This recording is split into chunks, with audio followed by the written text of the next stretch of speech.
ইন্না ইদ্দাতাশ শুহুরি ইনদাল্লাহি 12 শাহরান ফি কিতাবিল্লাহ ইয়াউমা খালাকাস সামাওয়াতি ওয়াল আরদ, যেদিন আল্লাহ তাআলা আসমান এবং জমিন সৃষ্টি করেছেন সেই দিন থেকে আল্লাহ তাআলা 12টি মাস দিয়ে দিয়েছেন। সুবহানাল্লাহ। আল্লাহ রাব্বুল আলামিন বলেন মিনহা আরবাআতুন হুরুম, এই 12টি মাসের মধ্যে 4টি মাসকে আমি আল্লাহ তাআলা সম্মানিত করেছি। সুবহানাল্লাহ। 12টি মাসের মধ্যে আল্লাহ তাআলা কয়টি মাসকে সম্মানিত করেছেন? 4টি মাসকে। এই 4টি মাস রমজান মাস ব্যতীত এই 4টি মাস, রমজান মাস তো স্পেশাল ভাবে সাইয়্যিদুশ শুহুর, সকল মাসের সর্দার, সকল মাসের নেতা। রমজান মাস ছাড়া আল্লাহ তাআলা 4টি মাসকে সম্মানিত করেছে। সুবহানাল্লাহ। কোরআনের মধ্যে এইটুকুই আছে, 4টি মাসের কথা আছে, কিন্তু এই 4টি মাসের নাম কোরআনের মধ্যে আল্লাহ তাআলা উল্লেখ করেন নাই। হাদিস শরীফের মধ্যে আল্লাহ রাসূল সাল্লাল্লাহু আলাইহি ওয়াসাল্লাম এই 4টি মাসের কথা উল্লেখ করেছেন। নবী সাল্লাল্লাহু আলাইহি ওয়াসাল্লাম বলেন as-sanatu 12 শাহরান, বছরের মাস হচ্ছে 12টি, মিনহা আরবাআতুন হুরুম, এই 12টি মাসের মধ্যে 4টি মাস হচ্ছে সম্মানিত। আল্লাহর নবী সাল্লাল্লাহু আলাইহি ওয়াসাল্লাম বলেন সালাসাতুম মুতাওয়ালিয়াত, 3টি মাস হচ্ছে এইভাবে ধারাবাহিক, এই 1টি মাস, 2টি মাস, 3টি মাস, এই 3টি মাস হচ্ছে ধারাবাহিক। এই 3টি মাস হচ্ছে একের সাথে একসাথে জড়িত।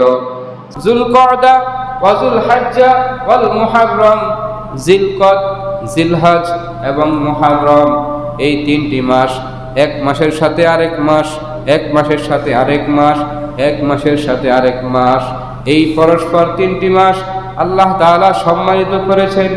নবী সাল্লাল্লাহু আলাইহি ওয়াসাল্লাম বলেন রজব মুদর, এবং হচ্ছে রজব মাস, যেটি মুদর গোত্রের নিকট খুব সম্মানিত মাস ছিল। তাহলে প্রথম 3টি মাস কি? জিলকদ, জিলহজ আর হচ্ছে মুহররম, আর 4 নম্বর মাস হচ্ছে রজব মাস। 4টি মাস সম্মানিত। তাহলে আমরা এখন কোন মাসে আছি? মুহররম মাসে আছি। কোন মাসে আছি বলেন? মুহররম মাসে আছি। তাহলে হারাম মাসগুলোর মধ্যে এই মুহররম মাস হচ্ছে অন্যতম একটি মাস। সুবহানাল্লাহ। হারামের বহুবচন হচ্ছে হুরুম, এক বচনে হারাম, বহুবচনে হুরুম। আল্লাহ তাআলা বলেন 4টি মাস হচ্ছে সম্মানিত মাস। তাহলে এই মুহররম মাস সম্মানিত মাস। আল্লাহ রাব্বুল আলামিন যে আয়াতে কারিমার মধ্যে বলেছেন মিনহা আরবাআতুন হুরুম, এই আয়াতে কারিমার মধ্যে আল্লাহ তাআলা এই 4টি মাস সম্পর্কে আমাদেরকে একটি নসিহত করতেছেন। আল্লাহ তাআলা বলেন যালিকাদ দীনুল কাইয়্যিম, এটি আল্লাহ তাআলার পক্ষ থেকে সুস্পষ্ট বিধান, অর্থাৎ এই 4টি মাসকে আল্লাহ তাআলা সম্মানিত করেছেন। আপনি আমি দুনিয়ার কেউ চাইলে এই 4টি মাসকে বাদ দিয়ে অন্য কোনো মাসকে সম্মানিত করতে পারবে না। এখন কেউ যদি বলে যে রবিউল আউয়াল মাস সম্মানিত, তাহলে বিষয়টা কি হইল? কি বলেন? রবিউল আউয়াল মাস সম্মানিত নাকি মুহররম, এই অন্য যে 4টি মাস এগুলো সম্মানিত? আল্লাহ তাআলা সরাসরি ঘোষণা করেছেন যে এই 4টি মাস সম্মানিত। এই 4টি মাস কি সম্মানিত? আল্লাহ তাআলা স্পষ্ট জানিয়ে দিয়েছেন যালিকাদ দীনুল কাইয়্যিম, এটি হচ্ছে সুস্পষ্ট বিধান। সুস্পষ্ট যেটা আল্লাহ তাআলার বিধান, সেই বিধানে হাত দেওয়ার ক্ষমতা কারো নাই। তাহলে আল্লাহ তাআলা বলেন যালিকাদ দীনুল কাইয়্যিম, এটি হচ্ছে সুস্পষ্ট বিধান। কি? এই 4টি মাস সম্মানিত, এই 4টি মাস সম্মানিত। আল্লাহ তাআলা বলেন ফালা তাজলিমু ফীহিন্না আনফুসাকুম, অতএব তোমরা এই 4টি মাসে নিজেদের উপর জুলুম করো না, তোমরা এই 4টি মাস অন্যায় অত্যাচারে লিপ্ত হইও না। সুবহানাল্লাহ।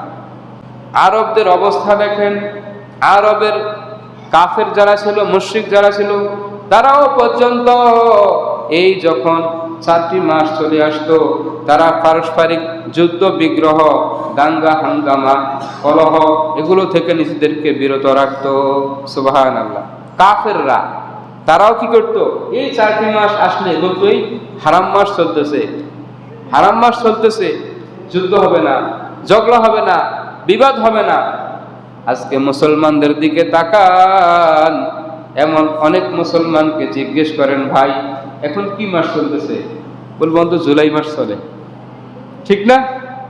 এই মাস যে সম্মানিত মাস সেটা তো দূরের কথায়, আল্লাহ তাআলা এই মাসকে সম্মান করার জন্য বলেছেন, এই মাসে গুনাহের কাজ থেকে নিজেদেরকে বিরত রাখার জন্য বলেছেন, সেগুলো তো জানেও না। সাপোজ মাসটার নামও জানে না যে কি মাস চলতেছে। চিন্তা করেন আমরা কোন লেভেলের মুসলমান। আফসোস, কি বলেন? তাহলে এই মুহররম মাস সম্মানিত একটা মাস।